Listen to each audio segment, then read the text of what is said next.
आपने Albert Einstein को दुनिया का सबसे महान वैज्ञानिक माना होगा, जिसने E=mc² देके विज्ञान की दुनिया में क्रांति ला दी। लेकिन क्या आप जानते हैं कि इस रोशनी के पीछे गहरे अंधेरे भी छिपे थे? आज हम उस आइंस्टाइन को जानेंगे जिसके बारे में इतिहास अक्सर चुप रहा। 1879 में जर्मनी के उल्म शहर में एक बच्चा जन्मा, अल्बर्ट आइंस्टाइन। दुनिया उसे विज्ञान का मसीहा मानती है, लेकिन हर मसीहा के पास एक परछाई होती है। आइंस्टाइन की परछाई उसके सबसे निजी रिश्तों में दिखती है। आइंस्टाइन की पहली पत्नी थी मिलीवा मारिक। वो खुद एक होशियार गणितज्ञ थी। माना जाता है कि वैज्ञानिक शोधों में उन्होंने आइंस्टाइन की मदद की थी, पर आइंस्टाइन ने उन्हें कभी सार्वजनिक रूप से क्रेडिट नहीं दिया। जब उनका रिश्ता बिगड़ने लगा तो आइंस्टाइन ने एक चौंकाने वाली लिस्ट दी, एक समझौता पत्र, जिसमें शर्तें थी कि मिलीवा ना उनसे सवाल पूछेगी, ना उनके कमरे में बिना इजाजत आएंगी और ना ही उनसे कोई उम्मीद रखेंगी। और इन्हीं शर्तों ने उनका रिश्ता खत्म कर दिया। और जब बात तलाक तक आई तो आइंस्टाइन ने नोबेल प्राइज की रकम का आधा हिस्सा देने की पेशकश की ताकि तलाक जल्दी हो जाए। क्या ये वही आइंस्टाइन थे जिन्हें हम करुणा का प्रतीक मानते हैं? आपको मैं बता दूं कि इस रिश्ते में एक बेटी भी जन्मी, लिजरल, पर उसे आइंस्टाइन ने कभी स्वीकार ही नहीं किया। इतिहासकारों के मुताबिक या तो उसे किसी को सौंप दिया गया या उसकी मृत्यु हो गई। वो बेटी जो अपने पिता के नाम से पहचानी जा सकती थी, कभी उनके जीवन में जगह ही नहीं पा सकी। आइंस्टाइन के तो बेटे हुए, हांस अल्बर्ट और एडवर्ड।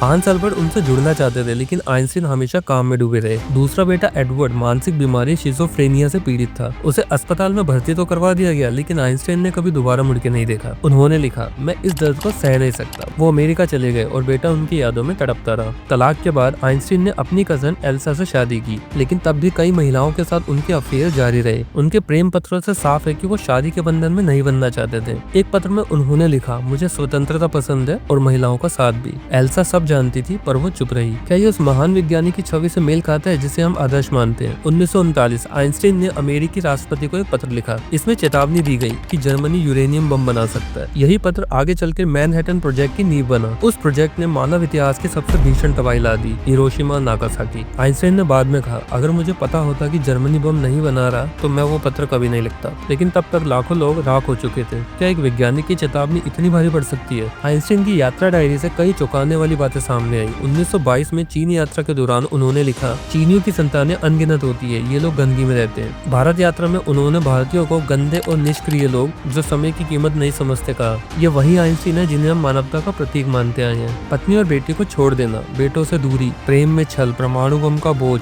नस्ल भेदी सोच। फिर भी यही इंसान शांति का संदेश भी देता था, नस्लीय भेदभाव के खिलाफ बोलता था, कहता था imagination is more important then knowledge. तो क्या आइंस्टाइन भी एक अधूरा इंसान था? हम सबकी तरह। हम अक्सर किसी को उसके ज्ञान से आंकते हैं, लेकिन इंसान की महानता उसके रिश्तों से भी मापी जानी चाहिए, क्योंकि आखिरकार महानता इंसानियत के बिना अधूरी है। अगर आपको ये वीडियो अच्छी लगी तो चैनल को सब्सक्राइब कीजिए और कमेंट करके बताइए आपके लिए महानता का असली मतलब क्या है।